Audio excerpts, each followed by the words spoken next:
Mu nkuru yacu no munsi dutangiranye n'umukobwa yitwa Mbabazi. Ni umukobwa mwiza cyane ariko ufite ikibazo gikomeye. Umusore bakundana ni umukene ariko aramukunda cyane, ihurizo rikomeye cyane. Aba bana barakundana ariko ibibagerageza birenze urukundo bafite. Nyuma yuko umusore witwa Samuel afashe yambere akegera Mbabazi akamubwira yuko amukunda by'ukuri ndetse na Mbabazi akabimwemerera, batangiye urugendo rw'urukundo ariko nanone ntabwo borohewe. Mbabazi afite ubwiza budasanzwe, ahatambutse hose abasore bafite amafaranga barahagarara bakamubwira yuko bamukunda. Ibise si bisanzwe, gusa afite uwo yahaye isezerano kandi yabwiye neza yuko atazamureka. Ariko ase niko bizarangira. Inkuru yacu turi kuyitangira ntigucike. Umunsi umwe hari mu gitondo cy'umuseso wa kare, ubwo Mbabazi yari yarayitekerezaho yibaza ubuzima bwiwe uko buzagenda, niko kuganiriza umusore bakundana Samuel. Aramubwira ati ngomba guhaguruka nkajya mu mujyi nkajya gushaka amafaranga sheri, ibintu bimeze nabi cyane, mama ararwaye nta kivurira afite, ubu ngubu nanjye nabuze aho nerekeza. Samuel niko kubaza Mbabazi ati se amere wawe arwaye iki Mbabazi wanjye? Mbabazi niko kumusubiza ati mama amaze igihe kigeze ku minsi igeze kuri 5 arimo aribwa mu nda, ntabwo ndabona ubushobozi bwo kumujyana ku kigo nderabuzima ngo abashe kumenya icyo arwaye, kubera yuko no kubona ibyo kurya biragoye muri uru rugo. Urabizi neza yuko papa yapfuye ndi umwana muto cyane, birashoboka yenda ko ahari yaza kuba ari hano ntari kuba mbayeho muri ubu buzima, ariko nuko kuba narabuze papa ndi umwana mutoya nabyo ni igikomere gikomeye cyane. Sayizi ngizi ntago ndamenya ngo mama arwaye iki. Samuel yakoresheje uko bishoboka uko ariko kose kugira ngo abashe kubona amafaranga bajyane mama wa Mbabazi kwa muganga.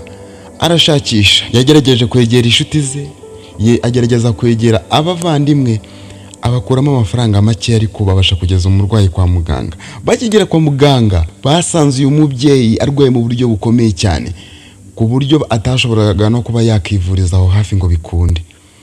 Bibajije ukuntu azavurwa birabayobera. Mbabazi yabwiye Samuel ati mama bamusanzemo ibibyimba byo mu nda, ahanga ntago bamuvura ngo byorohe, birasaba kujya ku bitaro bikuru kandi nta bushobozi namba dufite. Mbabazi yasabye yuko mama we bamumuha akamusubiza mu rugo abakabanza bagashaka ubushobozi, ariko abaganga barabyanga, ubwo bahita bategura ambulance vuba bamujyana ku bitaro bikuru bitewe nuko gutinda mu rugo byari gutuma ubuzima bwe burushaho kujya mu kaga. Mbabazi nawe yafashe umwanzuro wo kuva mu cyaro ajya mu mujyi gushaka amafaranga kugira ngo abashe kubona ubushobozi bwo kuvuza mama we. Ese byaje kumugendekera gute? Ese uru rukundo ruraza kurangira gute?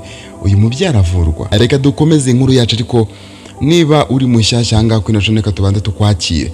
Umuntu mushyashya no umuntu butaramara kanda subscribe, niba utarakanda subscribe kandi bukagufungura inzoga kugira ngo buri kiganiro cyose gitambutse anga cyangwa se inkuru ujye ubasha kubona kandi ubibonere ku gihe. Ntiwirengagize kwanda like kuri no video niba ukunda ibiganiro bitandukanye bikunda gutambuka ngaha kuri no YouTube channel. Ndagukunda cyane, nawe niba unkunda ubinyereka wandika comment aho hasi utubwira icyo twazakubwira ubutaha, cyangwa se niba ari nama yifuza ko twakujya cyangwa igitekerezo yifuza kuduhereza mu biganiro bikunda gutambuka ngaha kuri no YouTube channel.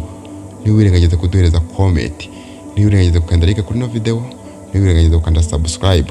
Reka dukomeze inkuru yacu. Abazi bimucanze abona ubuzima bumuyobeye, yabwiye umukunzi we Samuel ati urabizi yuko ngukunda cyane kandi urabizi yuko nagusezeranije ibintu byinshi cyane, gusa kuba nakomeza kubanga mama merewe nabi kuriya ntabwo bishobotse.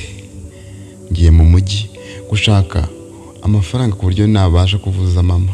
Samuel byaramwangiye cyane, kubyemera byaramugoye, ariko kubera yuko nta bushobozi yari afite cyangwa se nta mafaranga yari afite kugira ngo babashe kuvuza uyu mubyeyi, yaramuretse aragenda. Mbabazi yahamagaye umukobwa bari inshuti wari uri mu mujyi, aravuga ngo ubuzima bwamucanze mu cyaro, amusaba yuko yamushakira akazi. Umukobwa witwa Noella wakoraga akazi ko mu rugo yamubwiye yuko nta kibazo agomba kumushakira anakora amafaranga kandi amafaranga afatika. Umukobwa niko kuzamuka, ageze mu mujyi yahiteye kwa mukobwa Noella yamujyanye ku mumama wari umaze iminsi ari kumubaza yuko yamushakira umukozi. Uwo mumama yaramwakira ndetse amubwira yuko bazabana neza cyane. Ubwo sebuja yari atashye nijoro asanga umukobwa yahageze, baraganiriye. Umukobwa ababwira ubuzima yanyuzemo ndetse ababwira n'ikibazo cy'uko umumama we umubyara arwaye ndetse amerewe nabi cyane. Mama ameze nabi, niyo mpamvu naje hano mu mujyi kugira ngo mbashe gushaka amafaranga yo kumuvuza.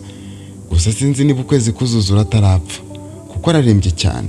ari kwa muganga nta muntu umurwaje, arababaye cyane kandi agwa uburwayi bukomeye cyane. Mama we yahise amubwira ati ihangane tuzareba ikintu tuzakora muri ino minsi, kora akazi.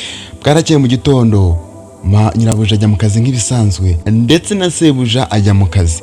Gusa bitunguranye umugabo atarasanzwe ataha mu masaa 6, uwo munsi saa 6 yaratashye. Niko kubwira umukozi ati ntegurira icyayi cya mukaru, ndashaka kunywa icyayi. Umukobwa yaragiteguye ariko ategura n'ibyo kurya, ariko umugabo aramubwira ati nta byo kurya ndi gushaka, ndashaka kunywa mukaru yonyine. Muri ako kanya bidatinze umugabo yaramubwira ati ngwino hano, yamusabye kumwicara iruhande. Umukobwa arahisha ko umugabo atangiye kuzana ingeso zo gushaka kumukorakora. Umukobwa yahise avuga ati boss ibintu urimo ni ibiki? Wa mu boss arangije amubwira ati ariko sha ntabwo wavuze yuko ukeneye amafaranga yo kuvuza mama wawe. Umukobwa arangije amusubiza ati none ko yashaka bihuriye no kunkoraho.